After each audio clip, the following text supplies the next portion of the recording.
Assalamualaikum warahmatullahi wabarakatuh. Gimana para siswa-siswi kelas 10? Masih tetap semangat? Di pertemuan kita ketiga ini, kita akan menuju indikator baru. Tapi sebelumnya, mungkin sedikit kita bisa merenung sebelum kita belajar pelajaran yang semoga bermanfaat ini, pelajaran yang lebih membuat kita kreatif, pelajaran yang sangat dekat dengan apa yang ada terjadi di sekitar kita, yaitu pelajaran sosiologi. Kita bisa belajar dari filosof Socrates. Dia bercerita bahwasanya ketika kita ingin menjadi orang bijak, tentunya kita harus melakukan beberapa hal ini. Yang pertama, coba dulu baru cerita. Selanjutnya, pahamilah dulu baru menjawab. Kemudian pikirlah dulu baru berkata. Kemudian dengarkan dulu baru penilaian. Selanjutnya bekerja dulu baru berharap. Sehingga ini memberikan makna bagi kita, memberikan wawasan bagi kita. Kita harus dituntut untuk selalu berikhtiar, selalu berusaha. Kita harus punya belajar. Baru kita bercerita pada orang lain bahwasanya apa yang kita pelajari itu selama ini memberikan wawasan, memberikan manfaat yang luar biasa. Pahamilah dulu baru menjawab. Ketika kita ingin menjawab suatu hal, pahami dulu. Ketika kita orang menjawab tidak paham dengan suatu hal, hasilnya apa? Hasilnya justru akan menjadikan orang itu mempermasalahkan, menjadikan orang itu menyimpangkan permasalahan, menjadikan orang itu menjadikan suatu hal yang baik menjadi suatu masalah. Karena orang tidak tahu yang sepenuhnya. Makanya ketika kita ingin menyebar berita atau apapun, pahami dulu, termasuk pelajaran kita hari ini. Kita berpikir dulu baru berkata. Jangan terus berkata dulu baru berpikir. Itulah kunci orang yang ceroboh, bukan orang bijak. Dengarkan dulu baru beri penilaian. Kita mendengarkan dulu materi kita ini. Yang terakhir, bekerja dulu baru berharap. Kita berusaha dulu, bekerja dulu, mencoba dulu baru berharap menilai. Ketika kita sama sekali tidak berusaha untuk berusaha, sama sekali tidak ada usaha untuk menjawab, sama sekali tidak berusaha untuk mengerjakan tugas, jangan berharap nilai kalian akan bagus. Seperti itu. Oke, pada pertemuan ketiga ini ya, pertemuan ketiga, kita masih belajar pada KD memahami pengetahuan dasar sosiologi sebagai ilmu pengetahuan yang berfungsi mengkaji gejala sosial. Terutama indikator kita masih pada ciri dan hakikat ilmu sosiologi. Kemarin kita sudah belajar tentang pengertian ilmu sosiologi, sekarang kita fokus pada ciri dan hakikat ilmu sosiologi. Oke, ciri ilmu sosiologi itu ada 4. Yang pertama bersifat empiris. Apa sih yang dimaksud empiris? Empiris itu artinya sosiologi itu sebagai ilmu pengetahuan didasarkan pada observasi terhadap kenyataan menggunakan akal sehat dan indera sehingga hasilnya tidak bersifat spekulatif. Maksudnya di mana? Maksudnya ilmu sosiologi itu didasarkan oleh fakta. Fakta itu diperoleh dari observasi, pengamatan, penelitian. Jadi tidak bersifat spekulatif, tidak hanya bersifat mengira-ira. Jadi misalkan terjadi fenomena sekarang ini demam K-pop. Kenapa tuh terjadi demam K-pop? Kenapa remaja itu gandrung dengan K-pop? Kenapa itu muncul budaya konsumerisme di sana? Berarti berdasarkan atas fakta. Kita harus melakukan penelitian di lapangan, bukan terus ini mungkin dan mungkin tidak seperti itu. Harus dilakukan penelitian. Itulah sosiologi. Selanjutnya ciri kedua yaitu bersifat teoritis. Apa yang dimaksud dengan teoritis? Teoritis itu artinya sosiologi sebagai ilmu pengetahuan selalu berusaha untuk menyusun abstraksi dari hasil pengamatan empiris. Jadi setelah empiris, dari hasil observasi, hasil pengamatan, hasil penelitian ini kemudian dibuat sebuah abstraksi. Nah, abstraksi ini bersifat teoritis. Apa tuh yang dimaksud abstraksi? Abstraksi itu berupa kesimpulan, ya, kesimpulan secara logis. Jadi kesimpulan dari penelitian yang dilakukan melalui ciri empiris ini disimpulkan dalam bentuk kesimpulan secara logis. Jadi kesimpulan itu bisa hubungan sebab akibat atau kausalitas suatu bentuk teori. Misalkan kenapa kok sekarang remaja demam K-pop gitu ya? Oh, ternyata budaya K-pop setelah dilakukan penelitian ternyata secara masif itu banyak film-filmnya, dramanya disukai oleh remaja Indonesia, sehingga remaja Indonesia sering melakukan yang namanya imitasi, peniruan dan sebagainya. Tapi itu harus melalui proses penelitian. Kemudian selanjutnya bersifat kumulatif. Kumulatif itu maksudnya sosiologi itu membangun argumen yang tidak turun begitu saja di ruang hampa, tidak begitu turun begitu saja, melainkan disusun atas teori yang sudah ada sebelumnya. Jadi teori ini, teoritis yang sebelum sudah ada, itu bisa dilanjutkan dengan teori baru. Jadi kumulatif itu, teori yang sudah ada itu bisa diperbaiki, ya. Kemudian bisa diperluas maupun diperkuat dengan teori baru, karena sosiologi itu bersifat dinamis, sehingga mungkin kita bisa belajar manusia modern adalah manusia yang mampu menggunakan alat-alat industri, misalkan revolusi industri.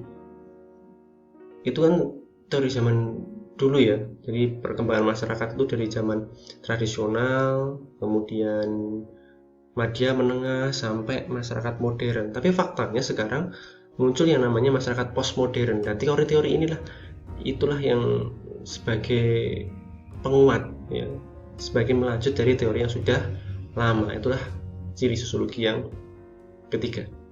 Yang keempat itu ada non-etis. Apa yang dimaksud dengan non-etis? Non-etis itu sosiologi membahas suatu permasalahan sosial tanpa mempersoalkan nilai, yaitu baik buruknya suatu persoalan yang dibahas. Ingat ya, sosiologis itu non-etis, jadi tidak melakukan penilaian baik buruknya fakta tadi, tidak menilai baik buruknya fakta. Menilai baik buruknya fakta itu namanya etis. Karena sosiologi itu bersifat non-etis, berarti tidak menilai baik buruknya suatu fakta, tidak permasalahkan. Misalkan terjadi kenakalan remaja, tidak menjustifikasi atau memvonis bahwasanya remaja itu adalah nakal, remaja itu negatif, tidak. Tapi di sana sosiologi ketika melakukan penelitian terkait dengan fakta itu menjelaskan fakta secara analitis. Kenapa kok remaja itu gandrung K-pop? Kenapa terjadi kenakalan remaja? Menjelaskan secara analitis seperti itu, tidak menjelaskan itu hal yang buruk, ini hal yang baik. Itu bukan ranah sosiologi ya, karena sosiologi itu mencari pola sebab dan akibat, kemudian menganalisis kenapa terjadi peristiwa seperti itu dengan cara penelitian dasarkan atas fakta. Selanjutnya, hakikat ilmu sosiologi. Yang pertama, hakikat ilmu sosiologi itu merupakan bagian dari ilmu sosial. Sudah jelas, ini bagi kalian para siswa jurusan IPS, ini merupakan mata pelajaran yang sangat pokok karena merupakan bagian dari ilmu sosial. Ya, ini merupakan ilmu yang khusus di bidang sosial, ya, peminatan di bidang sosial. Kenapa dikatakan ilmu sosial? Karena berdasarkan kajian ilmu menghubungkan realitas sosial, gejala sosial dengan ilmu pengetahuan. Selanjutnya yaitu ilmu sosiologi itu memiliki disiplin yang normatif. Maksudnya yang memiliki disiplin normatif itu apa? Pembahasan sosiologi membatasi mengenai kondisi realitas yang terjadi pada saat ini, bukan membahas hal-hal yang seharusnya terjadi. Harusnya seperti ini, harusnya seperti tidak. Tapi saat ini terjadi kondisi seperti ini loh. Saat ini terjadi kondisi pandemi loh. Saat ini masyarakat banyak yang mempertentangkan tentang pandemi ini loh, tidak seperti itu. Ya. Tapi menjelaskan bagaimana peristiwa yang terjadi di kehidupan masyarakat, bukan terus menjustifikasi. Ya. Selanjutnya merupakan ilmu pengetahuan murni. Ingat, sosiologi itu ilmu pengetahuan murni, bukan ilmu pengetahuan terapan. Ya. Jadi ilmu pengetahuan murni hakikatnya menjelaskan, menganalisis kehidupan masyarakat, bukan pengetahuan yang bisa diterapkan. Seperti kita belajar biologi itu pengetahuan murni. Penerapannya apa? Bisa kedokteran, bisa peternakan. Itulah peternakan. Ya, ada ilmu itu sebenarnya ada dua, ilmu murni dan ilmu terapan. Yang ketiga, yang keempat, itu ada juga yang hakikatnya adalah abstrak. Apa nih yang dimaksud abstrak itu? Abstrak itu adalah ilmu itu disusun dari abstraksi tadi, merupakan konsep-konsep dari sebuah pengetahuan. Dan kita lihat juga objek kajian sosiologi itu bukan manusia secara fisik, tapi objek kajian sosiologi itu pola hubungan, pola interaksi, koneksivitas antara individu satu dengan individu yang lain. Dan pola hubungan ini tidak bisa kita ukur. Mungkin dalam ilmu fisika, jarak antara Wati dan Eni itu 15 meter.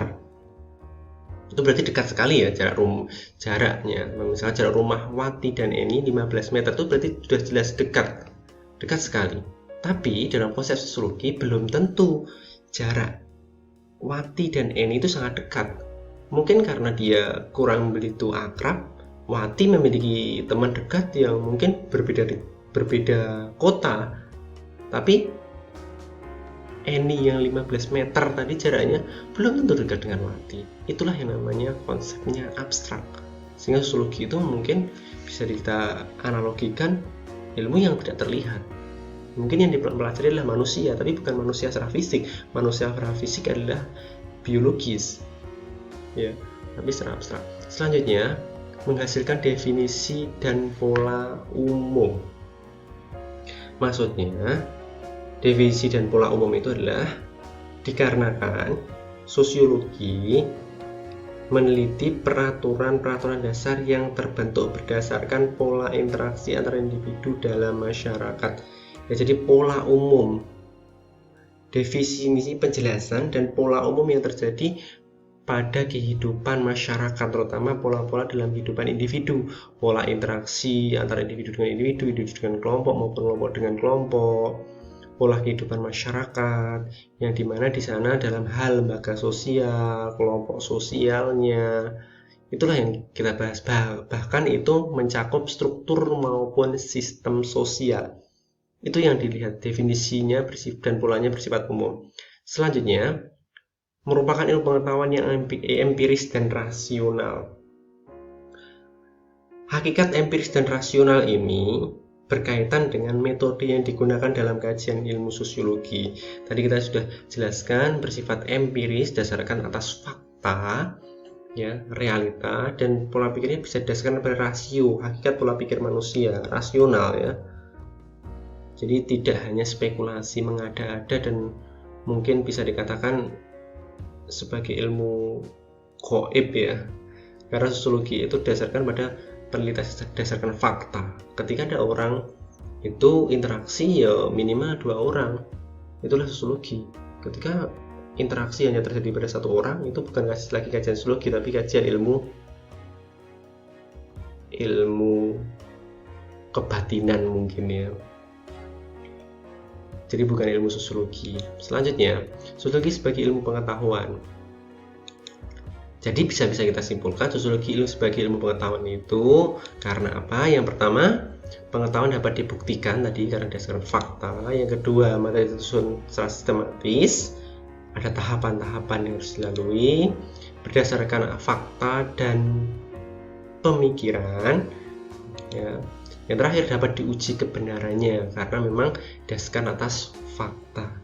Mungkin sampai di situ pertemuan kali ini, ya. Semoga memberikan manfaat pada kalian. Silahkan tugas kalian merangkum dan menulis materi hari ini dalam buku tulis, kemudian kalian foto dan kalian upload di kantong tugas yang sudah saya sediakan, ya. Sekian, assalamualaikum warahmatullahi wabarakatuh.